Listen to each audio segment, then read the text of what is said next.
I'm 19. It's 2004. I've come home from college for spring break. My friend and I went to a concert by a local gospel group who were friends of ours at Church for All Nations in Tacoma, Washington. After the concert, we joined all of our friends from church to eat at Applebee's, where I met my abuser who was disguised as Prince Charming. We married that same year and moved to Maryland. We returned to Washington State in 2012. We moved into a mobile home a few blocks away from Church for All Nations. October 23rd, 2013.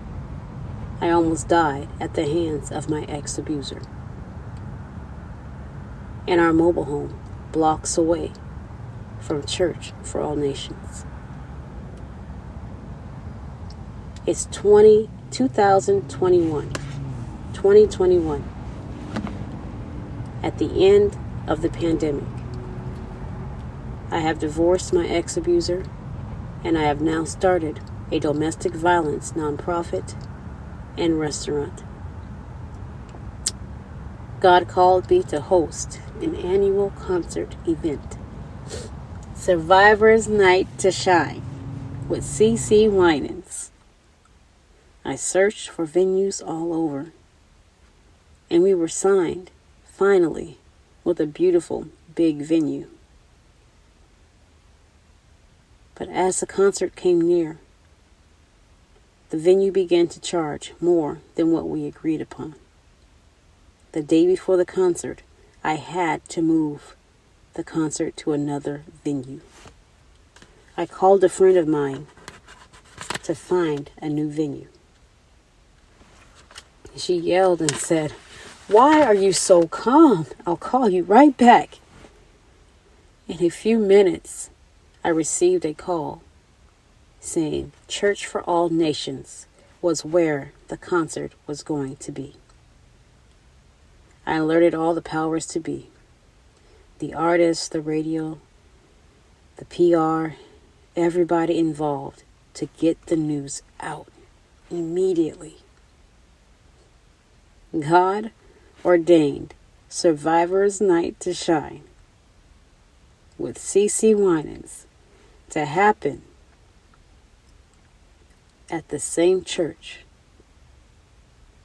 blocks away from where I almost lost my life, on the same day that I almost lost my life to domestic violence, October 23rd.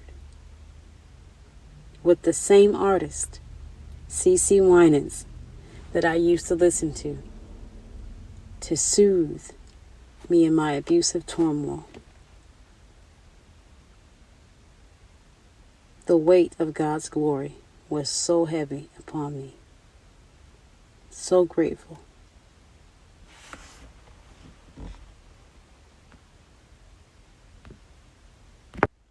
It's 2023. I've opened our first restaurant for survivors of domestic violence and working on the second. We received a lot of news media coverage, and suddenly, odd things start happening and going wrong with our equipment and building.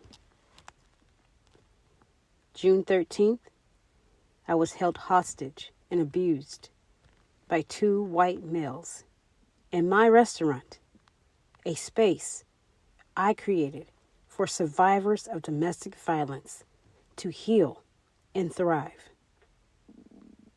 This caused a lot of trauma for me and my family. I had to temporarily close my establishment and shut off all business to heal and seek deliverance from this abuse.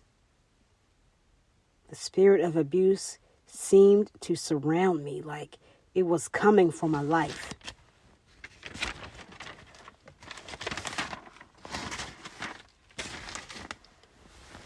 As I healed and had time of reflection, it was revealed to me that this recent experience with abuse was purposed to not just hurt me, but to kill, steal, and destroy blessings from my heart to your table's mission, effectiveness, reach, and success of restoring survivors of abuse. This abuse was intended to control, manipulate, and intimidate and kill me and my business. I was being called by God with a sense of urgency to address how abusers become abusers from their youth all year long. But June 13th increased this urgency. Survivors Night to Shine 2023. Survivors Night to Shine 2023 is focused on an in-depth conversation with DEE-1 about how to raise boys to become loving men instead of abusive men. Welcome to Survivors Night to Shine. I'm your host, Delphia Bradley, and owner and CEO of Blessings from My Heart to Your Table. Join us tonight as we have an in-depth conversation how to raise our boys to become loving men instead of abusive men. Presenting DEE-1 to Survivors Night to Shine. DEE-1 is a Louisiana native. He is a Grammy-nominated award-winning artist. He is an author, a speaker, a professor, an influencer. DEE-1 is governor appointed to the City Council for Success of Black Boys and Black Men. He is the recipient of the NAACP Power of Image Award. Through his own record label, Mission Vision, DEE-1 is spreading a positive message. Be relevant, be righteous, and be real. Welcome, DEE-1, to Survivors Night to Shine. This thing called Mission Vision, and I really want to dive deep into that. What is that, and can you explain to us what that is? Absolutely. So, amidst everything you said, most importantly, yeah, we could say I'm a rapper, I'm an author, I'm a former school teacher, I'm an activist. Currently, I'm a college professor as well. But more so than any of that, I'm just a man of God trying to fulfill my purpose in whatever ways God wants me to be influential at the time. So that supersedes all of those other titles. And Mission Vision is a lifestyle that accompanies me wherever I go. So Mission Vision is about three things. It's about being real, being righteous, and being relevant in everything that you do. So being real is about being authentic. Being real is about making sure that you love yourself, because when you love yourself, you will embrace everything about you, whether it's the flaws that you have, quote unquote, in the world's eyes, whether it's the past that you may say, well, my past isn't perfect. That's okay, because it gets greater later. That's why God continues to allow us to live. So be real, be righteous. Being righteous is about knowing that in this world that's driven by attention and by people just wanting to be famous, it's knowing that doing the right thing is always right and doing the wrong thing is always wrong. So no matter if the world is rewarding people for ratchetness and for things that are not right in God's eyes, just make sure that you know to be righteous at all times. That should be all of our goal. So be real, be righteous, and be relevant. To be relevant, that requires hard work and a lack of excuses in order to go ahead on and fulfill your purpose here on this earth. Because you could know the purpose and you can have the skill set, but you could not have the work ethic. And in order to be relevant, you gotta grind. You have to grind because the devil don't take a day off, so we can't either. You know what I mean? People that are out here plotting right now, they got people up early in the morning right now somewhere in this world that's plotting on doing something evil and doing something negative and hateful right now. So who are we to say, oh, I'm trying to take me an extra nap? Like I ain't trying to wake up and work hard today. It's like, no, rest is important. Rest is a ministry all in and of itself. But being relevant is about having a strong work ethic. Wow, that's amazing. Well, you better preach, sir. That's Uh, amazing. That's amazing. Oh my gosh. And I just want to kind of piggyback off that a little bit because you just mentioned a whole lot, right? So this agenda that you just talked about of the world and how we have to have our own agenda of working hard and being relevant and being righteous and being real and doing the right thing. How is hip hop now kind of distorting that whole structure, right? Because they now have their agenda to interrupt your agenda, right? Of being great. So how is hip hop music now influencing our boys in a negative way, and that they will become, horrible people, horrible men, right? This negative message that they're putting out is now shaping the minds of our young boys to become horrible men. What do you right. Delphia, I don't understand how people think that a human being can constantly consume something so negative and then that produces something positive. If you have such a negative input as a human being, then your output is pretty impossible, and it's illogical to think that it's going to be this super positive output. And everybody wants to be the 1%. Everybody wants to be the person that's like, well, I listen to all the negative gangster trap drill music, but I'm still able to go out here and just do a bunch of positive things and respect women and love God and be fruitful and generous and all this type of stuff. And it's like there are exceptions to the rule like that. And I'm one of those exceptions, to tell you the truth. And it's because although I had a lot of input of a lot of, overtly negative hip hop music from the time I was a little boy listening to it, I was blessed with something that a lot of Black men are not blessed with, which is a loving two-parent household and a two-grandparent household as well. So I had two layers of seeing healthy Black married love, and that love overrode this music that me and my friends were listening to. But I think about all of my friends, Delphia, and not only were they listening to that music, but then they were going home to broken households as well. So that's putting an abnormal amount of pressure on one parent or on a grandparent to try to counteract all this negativity that the child is taking in. And then this one parent got to be this savior. Even if you're a parent or grandparent, like, it does truly take a village, because there's a lot of people with healthy households who don't turn out so well. My college roommate grew up in a very healthy and wealthy household, but things didn't turn out so well for him. And it's because the rest of the village that he surrounded himself with outside of his parents was just a bunch of people who were having a bigger influence on him, but they were having a more negative influence on him. So, yeah. Absolutely. You just keep segueing right into my next question. This is great. So the next question I have would be, how are the social norms, the negative norms of the society, that they're normalized, these negative things that are happening in society, but they're now normalized.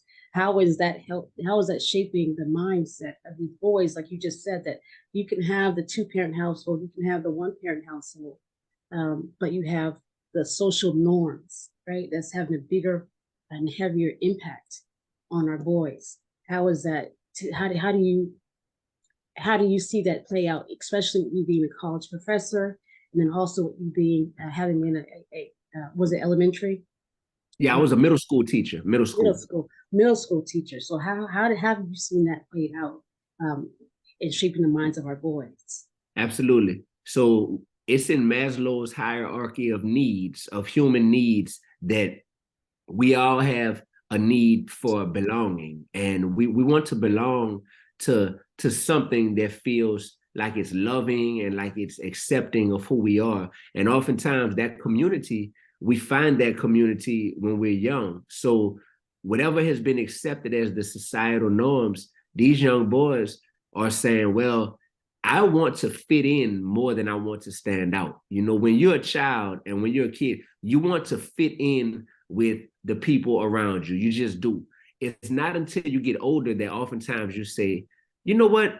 Forget y'all. I don't care about fitting in if that means that I have to do some things and be a part of some things that don't sit well with my spirit. But when you're a kid, you want to fit in. And the scary part about societal norms is whenever you have to accept these norms that are unhealthy in the first place, but you have to accept them and go along with these norms in order to fit in and be accepted by your peers, that's what turns a young man into somebody that he was never destined to be. Is he's looking for acceptance and love, and it's like gang culture. Like we could say all we want to try to justify gang culture, but at the end of the day, you can't sit here and act like that's anything other than young men wanting to find love in the form of community, and oftentimes them having to say, well, I didn't plan on having to be a part of these illegal activities, and my life wasn't destined to go that way, but I didn't sign up just for that side of it. I signed up for the community aspect. I signed up for the brotherhood, but now to be a part of the brotherhood, I got to go and do this other stuff that could land me in jail, or that could fool around and harm other people, you know, and that's tough. So societal norms have to be broken, they have to be changed. And whatever we know as being the culture, if it's like, oh, that's just the culture, that's just how we are.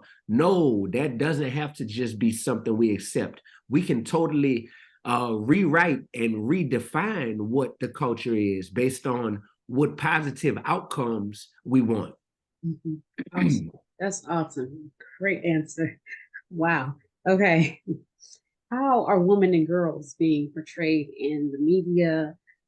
Through, you just mentioned, these boys, they like what's popular, right? They want to see the music videos, they want to see all these things. So that's really what's grabbing their attention, right? That catchy beat, that whatever is going on, whatever is the it thing, they're into. So how are women and girls being infiltrated and filtered through these streams, in which now these boys are now thinking they don't have to have respect. They don't need, what is chivalry? Chivalry is not taught anymore. What are these things and why are they important? And now you got boys saying, I just want to have a girlfriend. And I'm not saying I want to be married anymore. So how are we now allowing society to get into the minds of our boys and saying that girlfriend's okay, you don't need to be married, and then how we treat them, is no longer important. Right. I think that what's happening is males and females are being taught to navigate life as if we don't need one another. Mm-hmm. And when we navigate life as if we don't need one another, it's almost like, well, you don't deserve my respect because technically, you're not a necessity for me. And I think that we have to know and understand that we all come from women. So for us to ever be okay with a society where we don't have to respect women and we don't have to protect women, that is a problem. Now, it doesn't help when you have women who say, I don't want to be protected because I don't need a man. You know what I'm saying? I don't need a man. I don't need you. I got my own everything, And some women may say, well, that's just a trauma response to being disrespected by men so often. But at a certain point, we have to break the cycles of trauma and of neglect and disrespect in our society and in our culture. And I think that with women in hip hop nowadays, there's a movement that's taking place right now to where women are being tricked into thinking that them being overtly sexually explicit is called sexual liberation. And no, we're actually free and we're embracing our bodies and our sexuality now. And these women are being tricked and being exploited, and they're being incentivized monetarily. So they're being paid to basically to prostitute their bodies. And what that does is that makes the entire world say, well, if this is all you rap about, if all you rap about is what's in between your legs, and if all you rap about is how you don't need a man, or how you as a woman, you a player now, and you got this dude and all he could do is do this sexual act for you, and that's all he's good for. And if you are portraying yourself like that, now you have just made it 10 times harder for the rest of the outside world to come to the table saying, we want to edify you, we want to hold you in high regard, and we want to respect and protect you. So I see that movement occurring, and it's just like the Willie Lynch syndrome. It's, you know, when you're to the point where you don't even realize that you're being used and that you're being pitted against your fellow brothers and sisters, it makes it that much harder to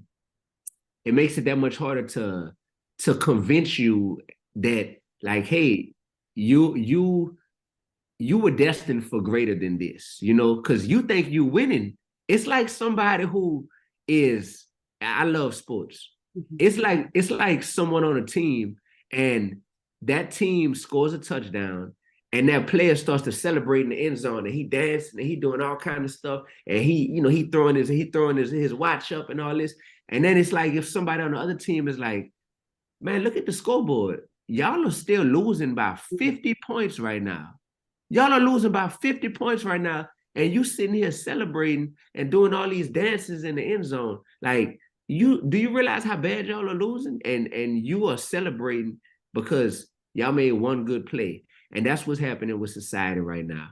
That's a metaphor for it. It's like you have a few artists in hip hop culture who make it and who get paid, and they get made real popular and famous. And then what happens is they feel like, well, I'm good because I changed my life. I'm doing well. But you don't realize that you're poisoning the minds of millions of people just so you could be successful. Wow. And that's happening all throughout society. Wow. This is mind blowing. I'm so excited to have this conversation. Okay, so tell me about traumatic experiences as a child. You know, I've heard it and I've seen it for my own self, how traumatic experiences as a child can, and when it's not dealt with, it can lead to vulnerability, right? And that space of vulnerability leaves way to the devil to sneak in. And when that devil sneaks in, what's he going to do? He's going to introduce sin. And sin can just lead to a lifelong battle of whatever, right? Addiction and all kind of various sins. And then people say, well, that's just my limp, right? That's just my default, right? So explain to us how dealing with trauma early as a child, and how we can help our boys early as mothers, as parental figures, help them early with the traumatic experience so they don't go, you know, and go the way of society and go left field. Right. Communication is the key to the revolution. And when I say the revolution, meaning the emotional, mental, spiritual revolution of not having to bottle up all of this trauma that we're going through as young men and young women. Communication is the key. When you can normalize conversations about uncomfortable topics and about what you're feeling and how you're processing your life experiences, that will open the floodgates to just feeling like, wow, I am not feeling like a ton of bricks is just constantly piling up on top of me, because that ton of bricks is either going to eventually kill you or is going to make you lash out in such a way that the outside world is looking at you like, what's wrong with him or what's wrong with her? And really, it's just a bunch of trauma that was, you know, that was built up that made you eventually turn into, you know, who you were not meant to be. So those communication vessels are very important. And that's important for adults to understand that we have to open the door of communication when it comes to minors. You know, when you have minors who are going through trauma and who are not knowing how to deal with and process it, we have to be the ones that are brave enough. And we can't have a victim mentality and say, well, nobody was there for me when I was young to talk to me. That is even more of a reason for you to be the change that you would like to see in the world. You know, it's just very important that we do that and we normalize those conversations. I am a rapper. I know that I'm a prolific, great, amazing rapper. I just put my 10th album out a month ago. It's called Yeah. So for anyone watching this who enjoys hip hop, my album is called Uno, and it stands for underdogs and outcasts, because that's who I made this music for the underdogs and the outcasts. But more than just being a rapper, I love being able to be a communicator, and rap music is just one form of communication. I can also communicate through giving talks and through giving keynote speeches or through teaching classes. You know, these are all just different forms of communication. And the better that we can become as communicators, the more that we can help our loved ones who are still kids and adolescents that are growing. We can help them deal with their trauma. Absolutely wonderful. That's great. And you are an excellent rapper. And Uno is wonderful. My Happy is out. And Yeah. I love that song. You know, the first time I heard any of your songs was I was late at night in the kitchen in the restaurant cooking. And I was tired. Let me tell you, D1, I was tired. And what happened was turned on my iPhone, my iMusic thing, and I was like, "Who? D1? Who is this?" I heard the music with Jonathan McReynolds, Okay. and I Yeah. said, "Oh, okay, that song was on repeat the whole night." Yeah. And Yes. so I've Yes. been following you, and ever since I've been a fan. So I want to thank you for putting out this great music that you've been putting out, because it really has helped me as an adult. And I know that these young people, my son, he's in college now, and we went to Harvard last year. He wanted to go there to because he wanted to go. Okay. He was accepted. He was nominated to go to this program they have for the summer academies. And Wow. yeah, he ended up being the commencement speaker for his graduation. Wow. Yeah, and you know what he spoke about? He doesn't know anything about you particular, but he does know. But he does listen to rap. But anyway, he wrote about or he spoke about my slingshot and how he had, because we went through a lot with the domestic violence as a family. He spoke about losing our home, being homeless. He spoke about all these things that impacted him, how he was sunken in, and he began to accept defeat as his own. But he had to get his slingshot like David. And so he spoke about that, and I was like, "Oh my goodness, how powerful, how Yep. powerful!" And you have a book called, what is it called? It's called David Found His Slingshot. Literally. Wonderful. Let me I think I got one on me. Hold on. So Okay, yeah, it's a children's book. David Found His Slingshot right there it there. is. Yep, it is. It is an anti-bullying hip hop children's book that I authored last year during my first year of my fellowship at Harvard University. So sitting in my office at Harvard, I wrote this entire book because I was bullied as a child, as an elementary school student, and being bullied really traumatized me. That was one of my first forms of trauma that I experienced. And it had me afraid to go to school. It had me unable to concentrate while in school because this was ongoing. This wasn't a one-day thing. This was ongoing. And ultimately, being able to find my slingshot in life, that's me right there. And that's, that's the big bully right there. But it talks about how when you find your slingshot, it has the ability to transform your experiences and your appreciation for the people around you as well as yourself. So yeah, this book is helping to inspire an entire generation of young people coming up. So I'm very proud of this. Where can we find it? Where can we buy it? It's available on my website. So that's missionvisionlifestyle.com. Yep. Missionvisionlifestyle.com. And it is doing great because people are loving it. People are getting it in bulk. People are blessing their kids, their grandkids, their church members, the students at their school, libraries all over the country are getting it. So I'm 100% independent. I've chosen to do that. A lot of people, when they become authors, they want to get a publishing deal and get with a big company. But I appreciate the process of being able to touch the people and market my product directly to people. I don't need anyone to do all that legwork at this point. At least the first go around, I wanted to do it on my own. So I'm very proud to be 100% independent. So you can only get it at missionvisionlifestyle.com. All right, that's awesome. I'm definitely gonna get my copy for myself, my sons, and my daughter. My youngest son's name is David. So Oh, okay. yeah, Yeah, that's me. That's me. that's you, huh? I'm David. I'm David Jr. actually. So my dad's name is David, and then they named me David Jr. And you never know. If God gives me a son one day, he might be David the third. David the third. That's Mhm. awesome. I'm so excited. We're wrapping up here. I know you got just a few more minutes left here, but I do want to talk just a little bit more on the subject of how we can shape our young men. Um, Speak to our young man and our young woman about seeking therapy, and it's okay to get mental health to help you mental health and developmentally and internally and self-discovery wise before you enter into a relationship. You know, speak to that. Wow. Wow. That's powerful. That last part you said about before you enter into a relationship. Yes. Yeah. So first I would want our young men to know that your first relationship that you enter into is with yourself.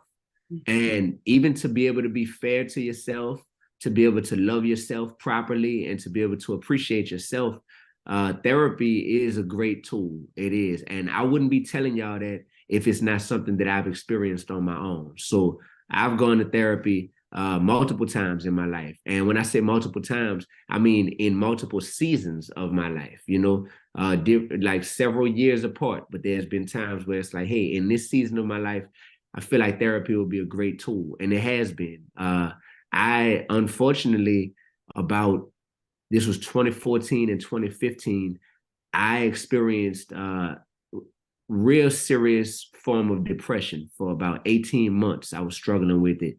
And at various times I was even contemplating suicide.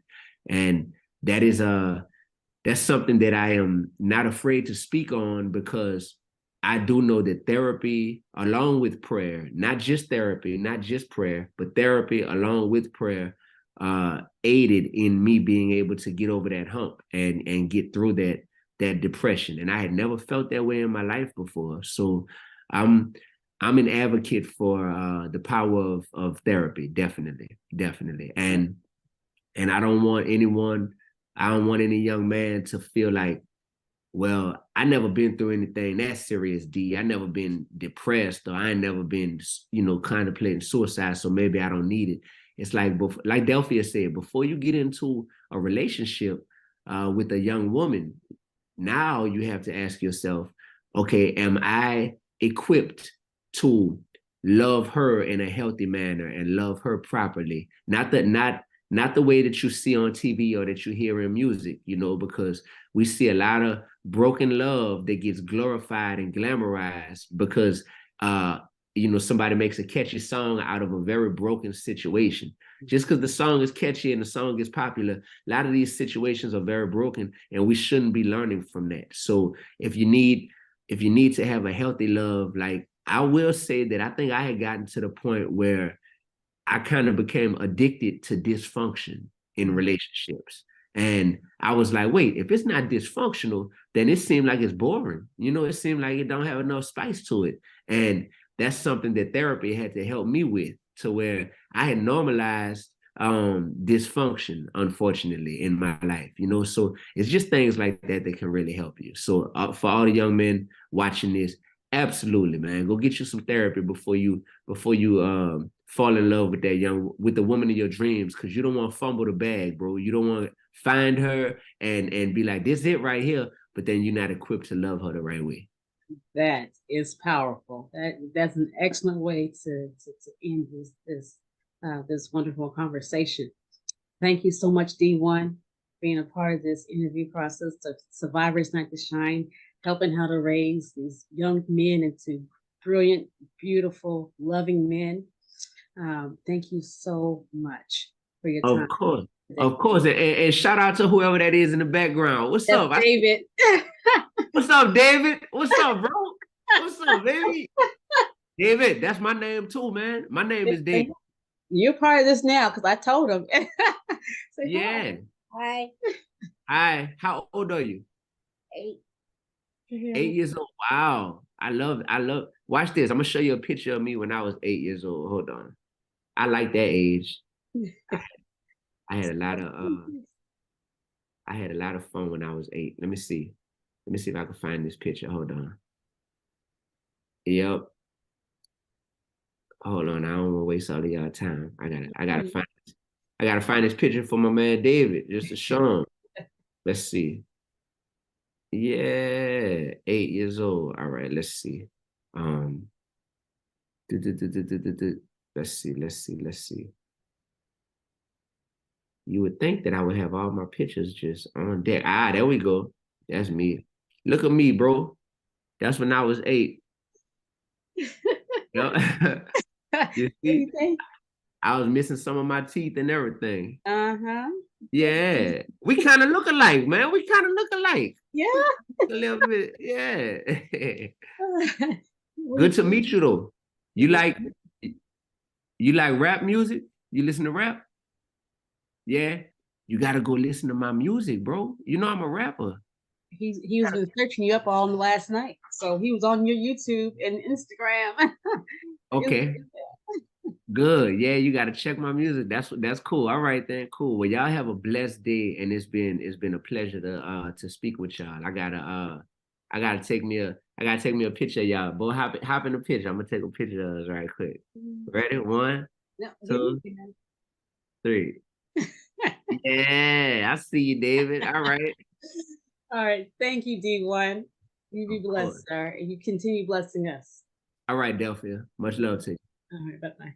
Bye-bye. So why? Why do we need to have this conversation? The society and the cultural norms is ruining our boys. It's ruining their frame of mind. It's destroying their paradigms and ultimately stealing their futures. And ultimately raising up too many abusive men for our future. I have to stop the cycle of abuse and its suppression, starting with me and my children. God is using my own crisis for His glory, to save others and help raise up a generation of boys